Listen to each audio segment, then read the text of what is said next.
Hello दोस्तों, नमस्कार। बात कर लेते हैं आज के दिन भर की सारी बड़ी खबरों की, जहां सबसे पहले आपको बताएंगे मानसरोवर यात्रा में टांग अड़ा रहे नेपाली पीएम बालेंद्र शाह। भारत और चीन को भेज दिया पत्र। दोस्तों, कह दिया लिपुलेख हमारा इलाका है मानसरोवर यात्रा पर नेपाल ने भारत को दिखाए तेवर। तो वहीं भारत के विदेश मंत्रालय ने भी दिया करारा जवाब। बताएंगे क्या कहा भारत ने। तो वही दोस्तों, उधर नेपाल ने की मालदीव वाली गलती, घर में की सर्जियो गोर की बेइज्जती, कहीं भारी ना पड़ जाए बालेंद्र शाह की अकड़। दोस्तों, हार कर सर्जियो गोर को वापस भारत लौटना पड़ गया। बताएंगे वहीं इधर ईरान के 30 दिन वाले प्लान पर ट्रम्प कर रहे विचार। उधर हॉर्मुज के पास जहाज पर फिर एक बार हमला। तो वहीं हॉर्मुज में बताएंगे आपको कैसे भारत को मिली बहुत बड़ी कामयाबी। अमेरिकी चक्रव्यूह तोड़ निकला सर्वशक्ति टैंकर, ईरान की मदद से पूरा किया यह खतरनाक सफर। दोस्तों, लेकिन चौंकाने वाली बात आपको बताएंगे, जहां से आता है भारत का तेल, उसके पीछे क्यों पड़ा यूक्रेन लगातार टारगेट बनाकर कर रहा है उस पर अटैक।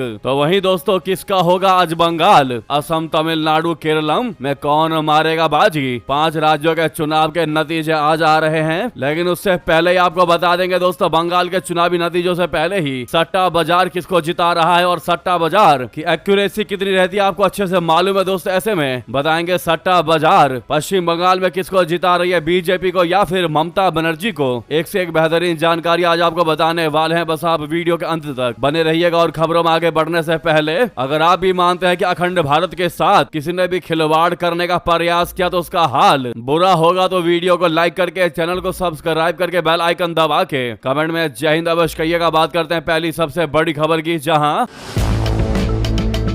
भारत और चीन द्वारा लिपुलेख और नाथुला क्षेत्र से कैलाश मानसरोवर यात्रा पर सहमति जताई जाने के बाद नेपाल की बालेंद्र शाह सरकार का बयान सामने आया। दोस्तों, बालेंद्र प्रशासन द्वारा कहा गया है कि नेपाल सरकार ने लिपुलेख से होकर जाने वाली मानसरोवर यात्रा को लेकर अपना रुख चीन और भारत के सामने रख दिया है। नेपाल सरकार इस क्षेत्र में किसी भी निर्माण, व्यापार या तीर्थ यात्रा जैसी गतिविधियों का विरोध करती है। नेपाली विदेश मंत्रालय द्वारा यह बयान भारत और चीन द्वारा मानसरोवर यात्रा की घोषणा करने के 2 दिन बाद आया है, यानी कि भारत सरकार की ओर से कैलाश मानसरोवर यात्रा का ऐलान किए जाने पर नेपाल ने कड़ा एतराज जताया है। नेपाल ने दावा किया है कि लिपुलेख उसका क्षेत्र है, ऐसे में भारत का इस इलाके पर दावा और यहां से यात्रा का ऐलान करना गलत है। नेपाल की बालेंद्र शाह की सरकार ने भारत के लिपुलेख के रास्ते चीन से व्यापार शुरू करने का फैसले पर भी गुस्सा दिखाया। दोस्तों, नेपाल के विदेश मंत्रालय की ओर से रविवार को इस पर प्रतिक्रिया दी गई। आपको बता दें कि नेपाल के विदेश मंत्रालय ने क्या क्या इस पर कहा। दरअसल कैलाश मानसरोवर यात्रा के बारे में मीडिया आउटलेट्स ने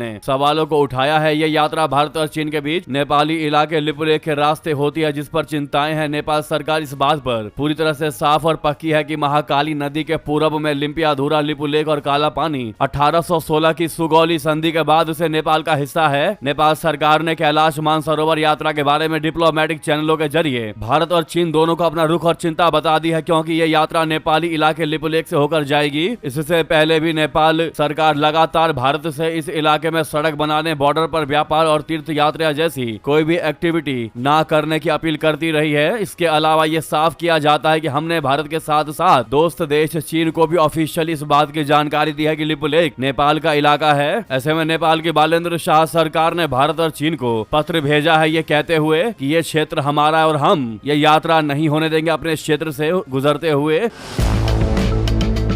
दरअसल दोस्तों, लिपुलेख दर्रा भारत चीन का तिब्बत और नेपाल का त्रिकोणीय जंक्शन पर रणनीतिक हिमालय दर्रा है। यह क्षेत्र लंबे दशकों से भारत का है, लेकिन नेपाल इस पर अपना दावा करता है। नेपाल में पूर्व की केपी शर्मा ओली सरकार ने भी इस पर भारत से तनातनी की थी और अब बालेंद्र शाह सरकार ने भी इस इलाके को नेपाल का बता दिया, जो कि फिर एक बार इससे अंदाजा लगाया जा सकता है कि इस मुद्दे पर बालेंद्र शाह के नेतृत्व में भी नेपाल के साथ लगातार भारत के यह मुद्दे गर्म रहने वाले हैं। तो वहीं आपको बता दें, नेपाल के बालेंद्र सरकार के विरोध जताने के बाद अब भारत के विदेश मंत्रालय ने तगड़ा और करारा जवाब दिया। भारतीय विदेश मंत्रालय के प्रवक्ता रणधीर जायसवाल जी ने साफ साफ कह दिया है कि ये कोई नई बात नहीं है। लिपुलेख दर्रा 1954 से कैलाश मानसरोवर यात्रा का एक प्रमुख मार्ग रहा है और इस मार्ग से यात्रा दशकों से जारी है। इस संबंध में भारत का रुख हमेशा से स्पष्ट और सुसंगत रहा है। रणधीर जायसवाल ने क्लियर कट जवाब देते हुए कहा कि क्षेत्रीय दावों के संबंध में भारत का निरंतर यही मानना रहा है कि ऐसे दावे ना तो न्याय संगत है और ना ही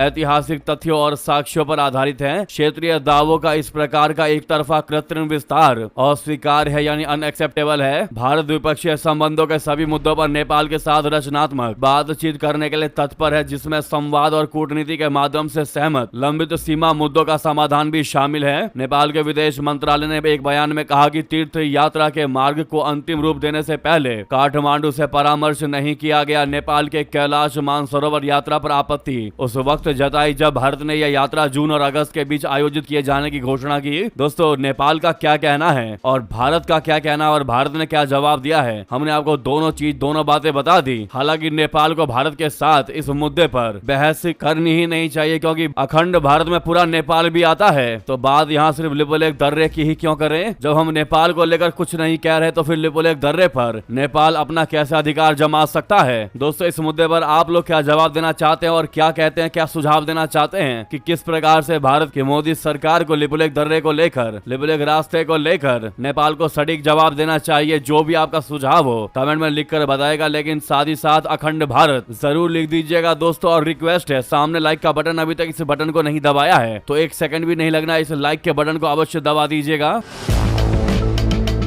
वहीं आपको बता दें, एक और जानकारी सामने आ रही है जहां पर नेपाल की बालेंद्र शाह सरकार अपने आप को बहुत बड़ा समझने का कर रही है प्रयास। करने लगी मालदीव वाली गलती, घर में आए सर्जियो गोर की कर दी बेइज्जती। इस अमेरिकी दूत से नहीं मिले बालेंद्र शाह, हार कर इनकार के बाद लौटना पड़ गया भारत। क्या कहीं ये अकड़ भारी ना पड़ जाए बालेंद्र शाह पर? बता दें, दक्षिण एशिया की बिसात पर अमेरिका के लिए एक असहज करने वाली स्थिति पैदा हो गई है। अमेरिकी विशेष दूत सर्जियो गोर के हालिया दौरों ने क्षेत्रीय कूटनीति में नए संकेतों को जन्म दे दिया है। मालदीव में राष्ट्रपति की ना के बाद अब नेपाल में भी उन्हें वो तवज्जो नहीं मिली जिसकी उम्मीद की जा रही थी। ताजा जानकारी के मुताबिक काठमांडू पहुंचे सर्जियो गोर ने नेपाल के प्रधानमंत्री बालेंद्र शाह से मुलाकात का वक्त मांगा था, जिसे प्रधानमंत्री कार्यालय ने सीधे तौर पर ठुकरा दिया। इस बीच बता दें कि सर्जियो गोर भारत में अमेरिका के राजदूत है। दरअसल मालदीव की कहानी आपको बताते हैं। नेपाल से पहले मालदीव में भी सर्जियो गोर को ऐसा ही झटका लगा था। वहाँ राष्ट्रपति मोहम्मद मुइजू ने उनसे मिलने से इनकार कर दिया था। मुइजू सरकार ने स्पष्ट किया था कि वो किसी बाहरी संघर्ष, खासकर मध्य पूर्व मुद्दों पर अमेरिका के साथ चर्चा में रुचि नहीं रखते। साथ ही मालदीव ने यह भी दोहराया कि वो अपनी जमीन का इस्तेमाल किसी सैन्य गतिविधि के लिए नहीं होने देगा। ऐसे में लगातार 2 देशों द्वारा अमेरिकी दूत को शीर्ष स्तर पर समय न देना एक बहुत बड़े बदलाव की ओर इशारा करता है। दक्षिण एशियाई देश अब अपनी विदेश नीति को अधिक स्वतंत्र और संतुलित तरीके से आगे बढ़ा रहे हैं। विशेषज्ञों का मानना है कि छोटे देश अब महाशक्तियों के दबाव से हटकर न्यूट्रल रुख अपनाने का प्रयास कर रहे हैं, जिससे वे अपने हितों को प्राथमिकता दे सकें। हालांकि बाद में हार कर नेपाल से उनको वापस भारत आना पड़ गया। कुछ मंत्रियों, खासकर विदेश मंत्रालय से जुड़े लोगों ने प्रधानमंत्री को गोर से मिलने की सलाह दी थी, लेकिन उन्होंने अपने प्रोटोकॉल को बनाए रखा। बालेंद्र शाह के करीबी सूत्रों के मुताबिक वे 1 साल तक विदेश यात्रा भी नहीं करेंगे और केवल चुनिंदा देशों के विदेश मंत्रियों से ही मुलाकात करेंगे। अमेरिकी दूतावास के मुताबिक इस यात्रा का उद्देश्य अमेरिका नेपाल संबंधों को और मजबूत करना और व्यापारिक सहयोग बढ़ाना था। उनका खास ध्यान नेपाल के उभरते टेक सेक्टर में अमेरिकी निवेश के अवसरों को लेकर था। शुक्रवार को गोर ने खनाल और वागले से मुलाकात कर दोनों देशों के बीच लंबे समय से चली आ रही साझेदारी को दोहराया। उन्होंने व्यापारिक माहौल सुधारने, विदेशी निवेश आकर्षित करने और आर्थिक संबंधों को बढ़ाने पर चर्चा की। अब सवाल यह है कि क्या कहीं बालेंद्र शाह की यह अकड़, या इसे जो भी कहेंगे, कहीं भारी ना पड़ जाए? क्या ट्रंप नेपाल के साथ अपनी खींच ना निकाले? जी हाँ, वही बता दें, इधर ईरान के 30 दिन वाले प्लान पर ट्रंप कर रहे विचार, उधर हॉर्मुज के पास जहाज पर सबसे बड़ा हमला। दोस्तों, ईरान और अमेरिका इजराइल के बीच छिड़े युद्ध के बीच मिडिल ईस्ट में तनाव एक बार फिर चरम पर पहुंच चुका है। एक और ईरान ने कहा कि जंग को हमेशा के लिए खत्म करने को अमेरिका को 30 दिन वाला प्रस्ताव भेजा गया है, जिस पर राष्ट्रपति डोनाल्ड ट्रंप विचार कर रहे हैं। इस बीच स्ट्रेट ऑफ हॉर्मुज पर एक और जहाज पर रविवार को फिर हुआ अटैक। जी हां दोस्तों, ईरान युद्ध शुरू होने के बाद से स्ट्रेट ऑफ हॉर्मुज के आसपास लगातार तनाव बना हुआ है। ब्रिटिश सेना के United kingdom maritime trade operations के मुताबिक रविवार को हॉर्मुज के पास एक मालवाहक जहाज पर कई छोटी नावों ने अचानक हमला कर दिया। हालांकि राहत के बाद ये ये रही कि इस अज्ञात जहाज पर सवार चालक दल के सभी सदस्य पूरी तरह सुरक्षित हैं। 22 अप्रैल के बाद इस क्षेत्र में इस तरह का ये पहला हमला है। हालांकि अभी तक किसी भी संगठन ने इस हमले की आधिकारिक जिम्मेदारी नहीं ली है, लेकिन इस घटना ने एक बार फिर साबित कर दिया है कि इस क्षेत्र में खतरे का स्तर अभी तक बहुत ज्यादा क्रिटिकल बना हुआ है। वहीं अब इन कंपनियों को धमकी देने पर आ गया अमेरिका, कह रहा है हॉर्मुज पर अगर टोल दिया तो तुम्हारी हालत खराब कर देंगे। जी हाँ दोस्तों, जैसा सिचुएशन अभी हॉर्मुज का है, ऐसी स्थिति में अब वॉशिंगटन ने तेहरान पर दबाव बनाने के लिए नए हथकंडे अपनाना शुरू कर दिया है। अमेरिका ने अब हॉर्मुज से ईरान को टैक्स देकर सुरक्षित निकलने वाली कंपनियों पर प्रतिबंध लगाने की धमकी दी। अमेरिका के विदेश संपत्ति नियंत्रण कार्यालय ने सबसे पहले अमेरिकी नागरिकों और अमेरिकी कंपनियों को चेतावनी दी थी। इन लोगों से ईरान को किसी भी तरह के भुगतान से परहेज करने के लिए कहा गया था, लेकिन ईरान ने हॉर्मुज से अमेरिकी जहाजों को गुजरने की इजाजत नहीं दी है। ऐसे में फिलहाल तेहरान को टैक्स देने वाली कंपनियां दूसरे देशों की है। अब इस मुद्दे को सुलझाने के लिए ट्रंप प्रशासन ने गैर अमेरिकी नागरिकों और कंपनियों पर इसी तरह का प्रतिबंध लगाने की धमकी दी है। ओएफसी की तरफ से कहा गया है कि ईरानी पोर्ट का इस्तेमाल करने वाली और हॉर्मुज पर ईरान को टैक्स देकर निकलने वाली जहाज कंपनियों को बड़े प्रतिबंधों का सामना करना पड़ सकता है। तो वहीं आपको बता दें, ऐसी स्थिति में बड़ी जानकारी भारत के लिए अच्छी खबर आई है सामने, जहां हॉर्मुज में भारत को मिली बहुत बड़ी कामयाबी। अमेरिकी चक्रव्यूह तोड़ निकला सर्वशक्ति टैंकर। ईरान ने की मदद तो पूरा हुआ ये खतरनाक सफर। दोस्तों, ईरान और अमेरिका के बीच बढ़ते तनाव और समुद्री नाकेबंदी के बीच भारत के लिए बहुत अच्छी राहत भरी खबर सामने आई है। भारत से जुड़ा एलपीजी टैंकर बोले तो जिसका नाम सर्वशक्ति है, वो सफलतापूर्वक हॉर्मुज को पार कर चुका है और ये जहाज करीब 45,000 टन एलपीजी लेकर भारत की ओर बढ़ रहा है। रिपोर्ट के मुताबिक ये टैंकर ईरान के लारक आइलैंड और क्वेज़म आइलैंड के पास से गुजरते हुए ओमान की खाड़ी में पहुंचा। इस जहाज पर 18 भारतीय चालक दल के सदस्य मौजूद हैं और ये विशाखापट्टनम के एक बड़े टर्मिनल की ओर जा रहा है। खास बात यह है कि इसने ईरान द्वारा तय किए गए सुरक्षित मार्ग का पालन करते हुए ये मुश्किल सफर पूरा किया। ये यात्रा इसलिए भी महत्वपूर्ण है क्योंकि अमेरिका की नाकेबंदी के बाद ये भारत से जुड़ा पहला टैंकर है जो इस संवेदनशील जल मार्ग से सफलतापूर्वक गुजर पाया। इससे पहले यहाँ जहाजों की आवाजाही लगभग ठप हो गई थी। रिपोर्ट के मुताबिक इस कार्गो का खरीदार इंडियन ऑयल कॉर्पोरेशन है। हालांकि कंपनी ने इस पर आधिकारिक बयान नहीं दिया है। भारत इस समय ऊर्जा संकट से जूझ रहा है। मिडल ईस्ट से सप्लाई बाधित होने के कारण एलपीजी की कमी, लंबी कतारें और सीमित आपूर्ति की समस्या सामने आई है। भारत दुनिया का तीसरा सबसे बड़ा तेल आयातक और दूसरा सबसे बड़ा एलपीजी उपभोक्ता है, इसीलिए ये पारगमन बेहद अहम माना जा रहा है। दोस्तों, हालांकि भारत के अंदर तेल की बात हो चाहे एलपीजी गैस सिलेंडर की बात हो, काफी ज्यादा कंट्रोल कर रखा है भारत ने और लोगों को आसानी से ये चीजें मिल पा रही हैं। वरना अगर भारत के पड़ोसियों की ओर देखें तो आपको रियलिटी पता होंगी दोस्तों, जहां पर लॉकडाउन जैसी स्थिति बनी हुई है और ऐसे समय में अपना भारत दूसरे देशों की मदद तक कर रहा है। जी हाँ दोस्तों, मेरा भारत महान। ऐसे में कमेंट में लिखना तो मत भूलिएगा, आप लोग जरूर लिख दीजिएगा। वहीं आपको बता दें, जानकारी ये भी सामने आ रही है दोस्तों कि जहां से भारत का तेल आता है वहां पर लगातार टारगेट बनाकर अटैक कर रहा है यूक्रेन। जी हां दोस्तों, यूक्रेन ने रशिया के प्रमुख तेल निर्यात केंद्रों पर ड्रोन हमलों का सिलसिला और ज्यादा तेज कर दिया है। यूक्रेनी ड्रोन ने अपने ताजा हमले में रूस के बाल्टिक सागर स्थित प्रिमोजर्क तेल बंदरगाह पर अटैक किया, जिसमें आग लग गई। घटना के बाद स्थानीय गवर्नर अलेक्जेंडर ड्रोजडेंको ने बताया कि आग पर काबू पा लिया गया है और कोई तेल रिसाव नहीं हुआ। प्रिमोजर्क रशिया का बड़ा तेल निर्यात केंद्र है जहां से रोजाना 10 लाख बैरल तेल निकलता है। यह बंदरगाह पिछले कुछ महीनों में कई बार यूक्रेन के हमलों का शिकार हो चुका है। यूक्रेन के राष्ट्रपति वोलोदिमीर जेलेंस्की ने कहा कि उनके ड्रोन ने नोवोरोजियस्क बंदरगाह के पास 2 शैडो फ्लीट टैंकरों पर हमला किया। ये टैंकर रूसी तेल ले जाने के लिए इस्तेमाल होते थे। जेलेंस्की ने चेतावनी दी कि अब ये टैंकर तेल नहीं लेकर जा पाएंगे। इसके अलावा रशिया के कई इलाकों लेनिनग्राद, मॉस्को, स्मोलेंस्क आदि में ड्रोन हमले हुए। ये हमले, एक हमले में एक 77 साल का बुजुर्ग भी मारा गया, जबकि दूसरे में एक बच्चे समेत 3 लोग घायल हुए। दोस्तों, ऐसे में माना जा रहा है कि भारत में तेल सप्लाई पर इसका तगड़ा असर पड़ सकता है, क्योंकि यही वो क्षेत्र है जहां से भारत तेल आयात करता है और अपनी जरूरत का बड़ा हिस्सा पूरी करता है। दोस्तों, रशिया यूक्रेन युद्ध शुरू होने के बाद भारत ने रूसी तेल का आयात बहुत ज्यादा बढ़ा दिया है। वहीं आपको बता दें, ईरान के हॉर्मुज स्ट्रेट कांड से थक गए खाड़ी देश अब नए रास्ते पर निगाहें। तुर्की भी आया साथ। दोस्तों, अमेरिका के साथ युद्ध शुरू होने के बाद ईरान ने हॉर्मुज स्ट्रेट पर प्रतिबंध प्रतिबंध लगा रखा है। जैसा कि हमने आपको पहले बताया, अब ईरान में इस्लामिक क्रांति के बाद हॉर्मुज खाड़ी देशों के लिए एक परेशानी का सबब बना हुआ है। इसी परेशानी को दूर करने के लिए खाड़ी देश अब वैकल्पिक रास्तों पर निवेश कर रहे हैं, जिससे कि आपात स्थिति में इन मार्गों का उपयोग करके हॉर्मुज और लाल सागर के ऊपर की निर्भरता को कम किया जा सके। दोस्तों, दरअसल साउथ चाइना मॉर्निंग पोस्ट की रिपोर्ट के मुताबिक हॉर्मुज को साइडलाइन करने वाली इस योजना में मुख्य तौर पर सऊदी अरब, संयुक्त अरब अमीरात और तुर्की शामिल है। हालांकि हॉर्मुज का विकल्प खोजना आसान नहीं है, लेकिन जैसे कि भारत को मध्य एशिया तक जाने के लिए सुरक्षा कारणों से पाकिस्तान को बाईपास करके जाना पड़ता है, वैसा ही कुछ खाड़ी देश योजना बना रहे हैं। इसी क्रम में पाइपलाइंस, रेलवे लाइंस और समुद्री मार्गों पर काम करने की योजना है। रिपोर्ट्स के मुताबिक ईरान के साथ अमेरिका के युद्ध के बाद से हॉर्मुज पर लगातार खतरा बना हुआ है। ऐसे में अभी जो नए मार्ग ध्यान में नजर में आए हैं, उनमें से काफी पहले से ही संचालित करने का प्रयास होता रहा है। उदाहरण के तौर पर संयुक्त अरब अमीरात के फुजैरा और खोर फक्कन पोर्ट्स को जोड़ने वाला रास्ता। इसके साथ ही इन देशों से लेकर जॉर्डन के लिए रेलवे लाइन बिछाने का काम भी शुरू हो चुका है। दोस्तों, सऊदी अरब हॉर्मुज पर अपनी निर्भरता को कम करना चाहता है। इसी क्रम में पहले से ही उसकी दक्षिण वाली पाइपलाइन चालू है। इसके अलावा उसने अपने न्यूम पोर्ट को सीधे स्वेज नहर और खाड़ी देशों इराक से जोड़ने के लिए माल ढुलाई सेवा भी शुरू कर दी है। इसके अलावा सऊदी अरब, संयुक्त अरब अमीरात, जॉर्डन और तुर्की ने मिलकर जेद्दा से लेकर अम्मान और दमिश्क होते हुए इस्तांबुल को जोड़ने वाली ऐतिहासिक हेजाज रेलवे लाइन को फिर से चालू करने की योजना की शुरुआत कर दी है। जी हाँ दोस्तों, साथ ही साथ बता दें, उधर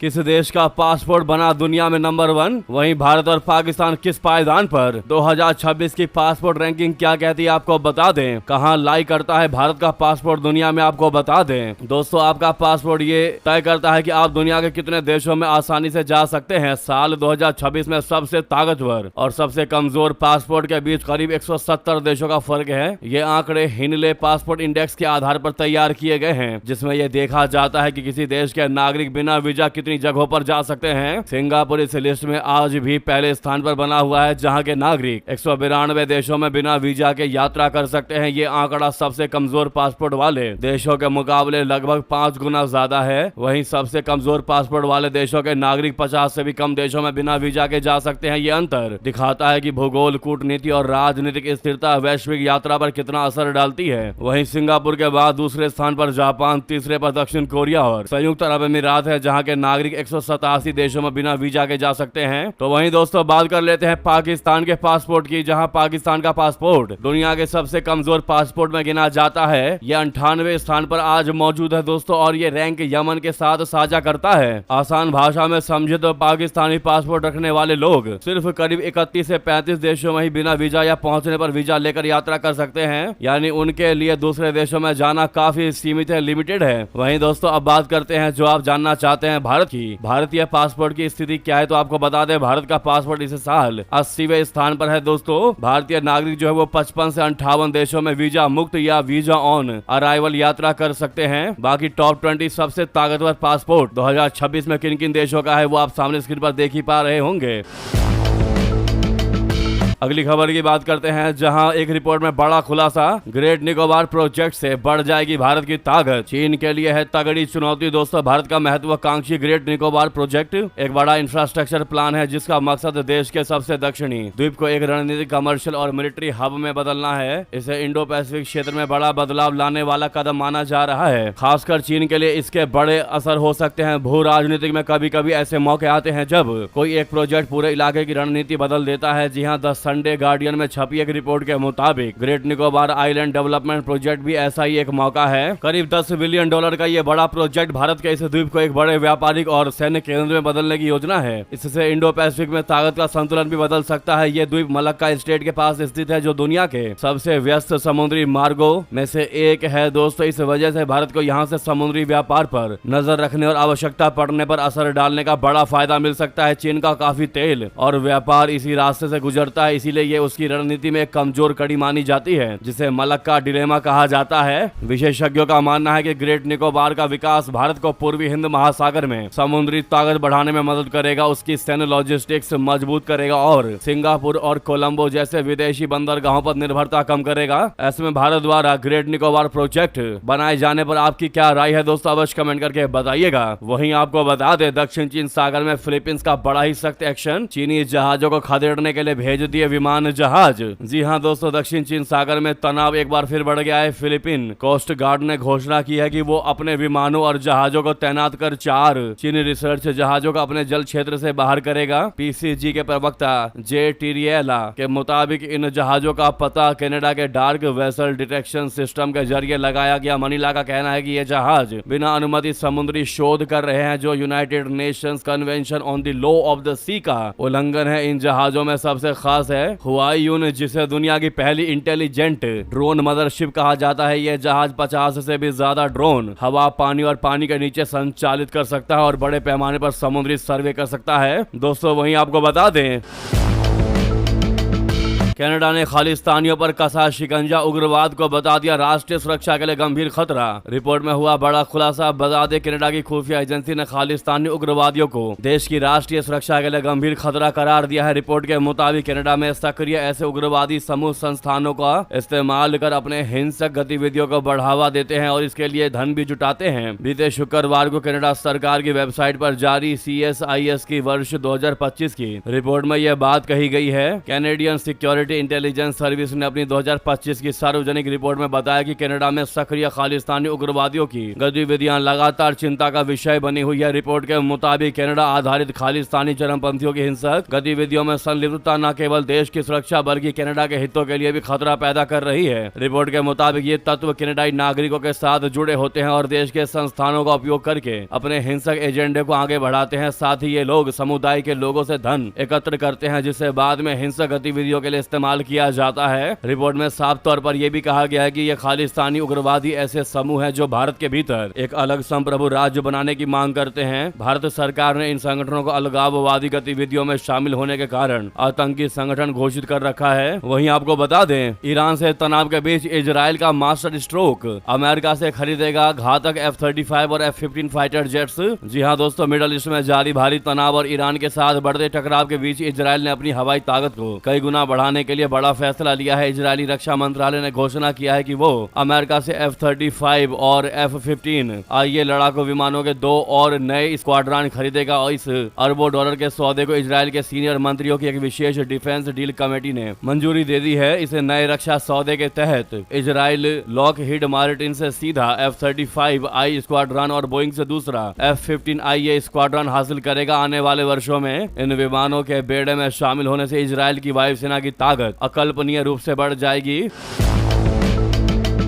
साथ ही साथ आपको बता दें, चीनी कंपनी की धमकी पर झुके शहबाज शरीफ, आनन फानन में गधों के मांस निर्यात को दे दी मंजूरी। दोस्तों, पाकिस्तान की शहबाज शरीफ के नेतृत्व वाली सरकार ने आनन फानन में एक चीनी कंपनी को गधों के मांस के निर्यात की इजाजत दे दी है। चीनी कंपनी ने मंजूरी में लेट लतीफी पर गुस्सा जताते हुए घोषणा की थी कि ऐसा चलता रहा तो वो पाकिस्तान में अपना काम बंद कर देगी। कंपनी ने दूसरे चीनी निवेशकों को भी पाकिस्तान में निवेश से पहले सोच लेने की चेतावनी दी थी। इसके बाद शनिवार को पाकिस्तान सरकार ने कंपनी को गधों के मांस निर्यात की इजाजत दे दी। ट्रिब्यून की रिपोर्ट के मुताबिक ये मामला शुक्रवार को प्रधानमंत्री शहबाज शरीफ के कार्यालय के दखल के बाद सुलझा है। पीएम ऑफिस से मैसेज मिलने के कुछ ही घंटों में कैबिनेट की मंजूरी हुई और फिर पशु क्वारंटाइन विभाग ने भी इजाजत दे दी। गधों के मांस को चीन में एक्सपोर्ट की मंजूरी महीनों से अटकी हुई थी। इस पर शुक्रवार देर शाम प्रक्रिया शुरू हुई और शनिवार को चीजें फाइनल भी हो गई। जी हाँ दोस्तों, तो ये स्थिति है पाकिस्तान की। वहीं आपको बता दें, तो वहीं अब बात कर लेते हैं आज चुनाव के रिजल्ट्स की, जहां किसके सिर सजेगा आज ताज।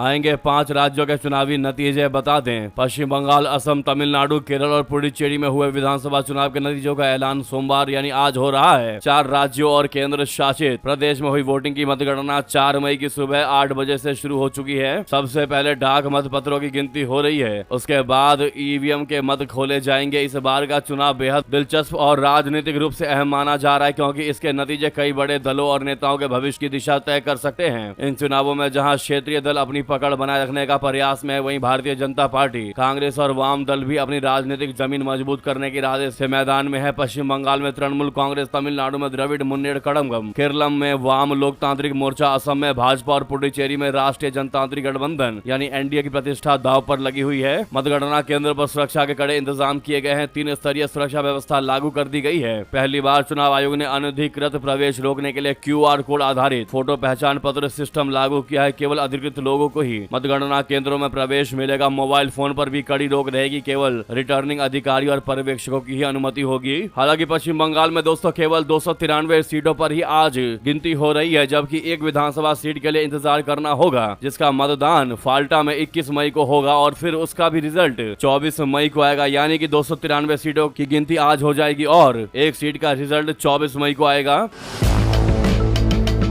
वहीं परिणाम से पहले फाल्टा सीट पर छिड़ी तकरार तो अभिषेक बनर्जी ने भाजपा को ललकारा, कहा दिल्ली से आओ 10 जन्म भी कम पड़ जाएंगे। भाजपा और टीएमसी से जमकर तकरार देखने को मिल रही है। टीएमसी लीडर अभिषेक बनर्जी ने फाल्टा विधानसभा चुनाव को लेकर भाजपा पर निशाना साधा है। फाल्टा में नए सिरे से मतदान के खबरों के बीच अभिषेक बनर्जी ने कहा है कि तुम्हारे बांग्ला विरोधी गुजराती गैंग और उनके चमचे के लिए मेरे डायमंड हार्बर मॉडल में सेंध लगाने के लिए 10 जन्म भी कम पड़ जाएंगे। हिम्मत है तो चुनाव लड़ो। ऐसी बयानबाजी की है दोस्तों अभिषेक बनर्जी ने। लेकिन अब वहीं आपको बात कर लेते हैं। रिजल्ट तो चल ही रहा है दोस्तों, गिनती चल ही रही है, लेकिन इसी बीच सट्टा बाजार क्या कह रहा है, किसको जिता रही है सट्टा बाजार, पहली बार बीजेपी या फिर से टीएमसी? तो आपको बता दें, फलोदी सट्टा बाजार के मुताबिक चुनाव से पहले बंगाल में टीएमसी को बढ़त दी जा रही थी, लेकिन जैसे ही दूसरा चरण हुआ, दूसरे चरण के मतदान के बाद भारतीय जनता पार्टी को 150 से 152 सीटें तो वहीं टीएमसी को 137 से 140 सीटों का सेशन देने का आकलन बता रहा है। यानी यहाँ बीजेपी को बढ़त दिखाई दे रही है दोस्तों।